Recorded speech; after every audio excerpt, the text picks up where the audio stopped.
Nessa nossa aula, continuando aí o raciocínio que nós estávamos fazendo a respeito de população, a gente vai voltar àquele assunto, né, de crescimento vegetativo e crescimento populacional, também chamado aí de migratório, para a gente compreender como é que essa dinâmica funciona na prática e como é que um país, né, pode crescer muito através do movimento migratório, que foi o caso do Brasil, né, durante um longo período de tempo, pelo menos aí de 1500 até a Segunda Guerra Mundial, que você se recorda, recorrente lá entre 1939 e 1945. Né? E a partir daí, nós vamos poder observar que o saldo migratório no Brasil cai, ele deixa de ser tão importante e a gente começa a se concentrar no crescimento vegetativo.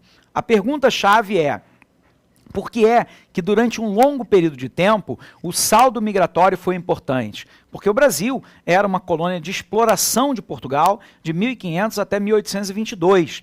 E nós vamos ter um outro surto migratório no Brasil a partir do ano de 1850. Sendo assim, até na Segunda Guerra Mundial, nós tivemos um grande afluxo de estrangeiros para o nosso território. E, por um outro lado, a partir da Segunda Guerra Mundial, esse quadro se estabiliza e nós passamos, então, a ter majoritariamente o crescimento vegetativo como determinante desse processo. Ok? Vamos lá, então, para o nosso quadro? Vamos dar uma olhada para ele. Dá uma olhada para lá. Muito bem. Agora, a gente vai rever, né, o nosso conceito de crescimento migratório. Crescimento migratório é a diferença entre o número de pessoas que entram, ou seja, imigrantes, e daqueles que saem, portanto, emigrantes, num determinado país. Podemos dizer, né, que taxa de imigração, entrada, menos taxa de emigração, saída, é igual a crescimento migratório. Lembrando a você, né, que nós temos lá que crescimento populacional é medado, né, pelo crescimento vegetativo, mais o saldo migratório. Tudo bem? Isso foi algo que nós vimos na nossa aula passada. Ops, isso aqui ficou horroroso, né? Vamos apagar aqui, vamos botar de novo isso, que ficou muito ruim. Né? Então, crescimento populacional é igual, né, a crescimento,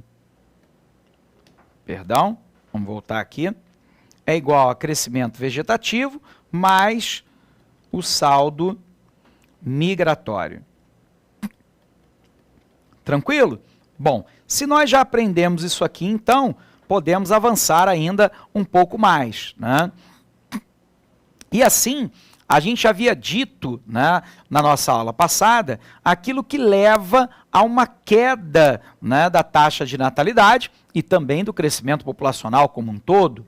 Havíamos colocado maior acesso a informações sobre métodos contraceptivos, a maior participação da mulher no mercado de trabalho, o surgimento da urbanização e do aumento do custo de vida. Bom, mas eu agora quero entender a queda da taxa de mortalidade. Então, vamos puxar um outro slide lá. Eu quero entender a queda da taxa de mortalidade. Bom, a queda da taxa de mortalidade também pode ser considerada sobre uma outra ótica, né, que seria o aumento da expectativa de vida. Lembrando a você que expectativa de vida, ou também chamado de longevidade, é a quantidade média de anos que uma pessoa vive ao nascer em um determinado país. Então, vamos colocar esse conceito aqui, né? Expectativa de vida ou longevidade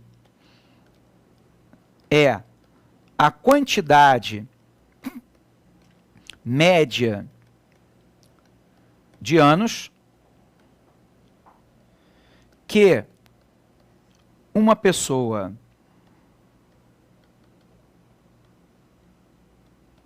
vive ao nascer em determinado país.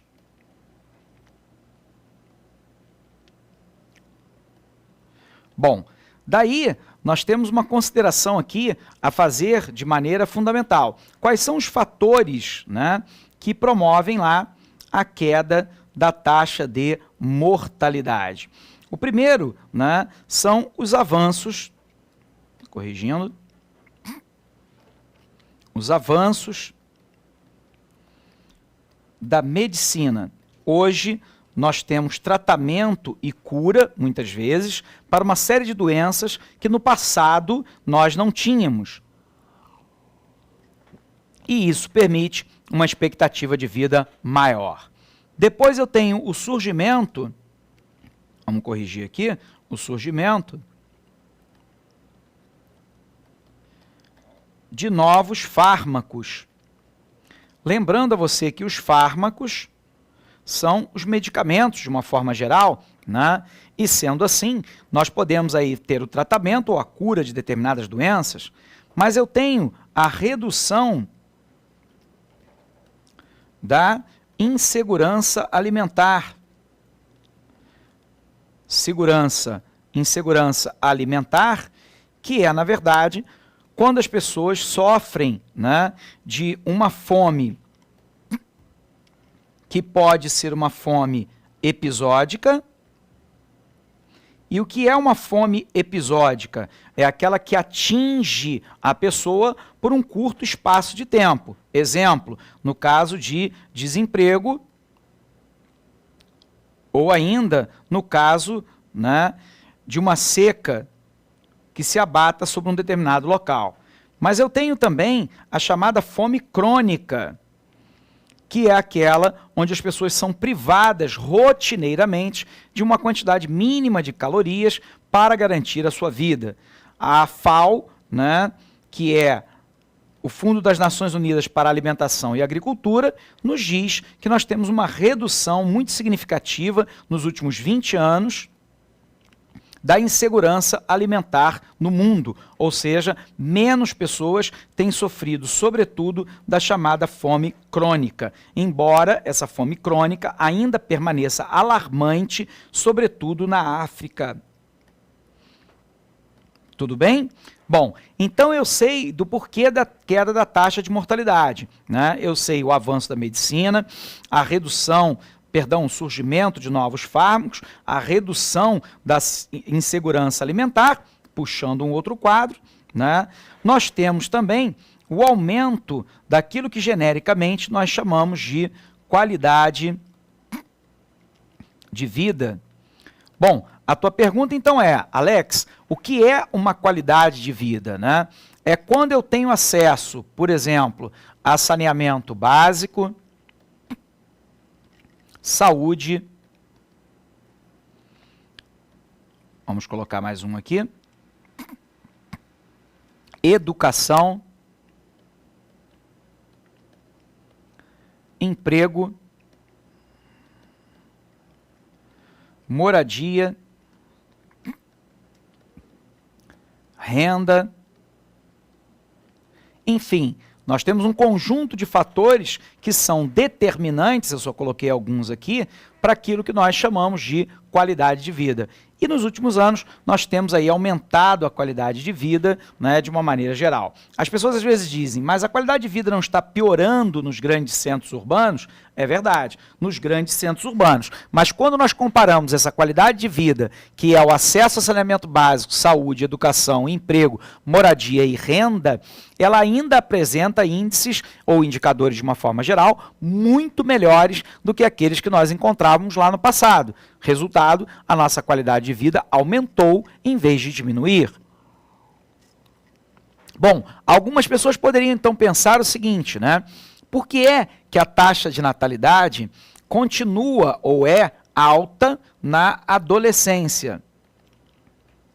Ou a gravidez precoce, né? Nós temos aí alguns fatores. O primeiro fator, e o mais importante, é a imaturidade. O casal muito jovem tem uma certa imaturidade para discutir de forma aberta e clara qual método contraceptivo vai utilizar. Por um outro lado, nós temos aí a dificuldade,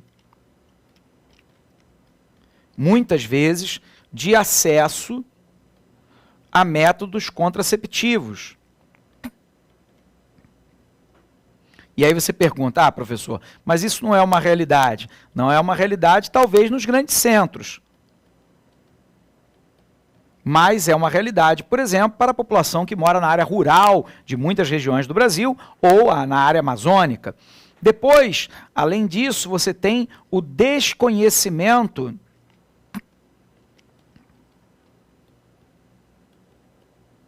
sobre os métodos anticoncepcionais. E aí,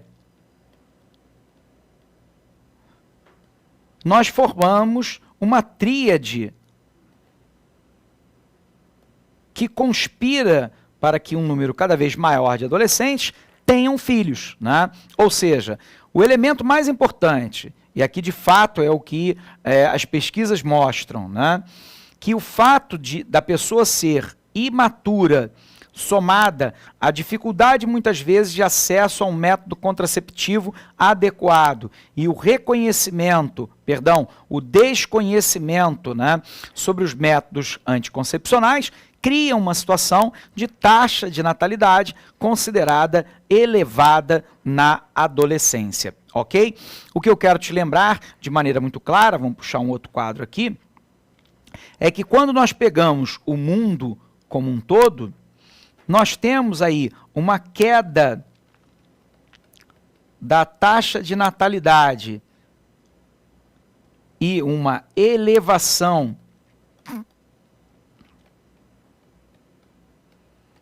da expectativa de vida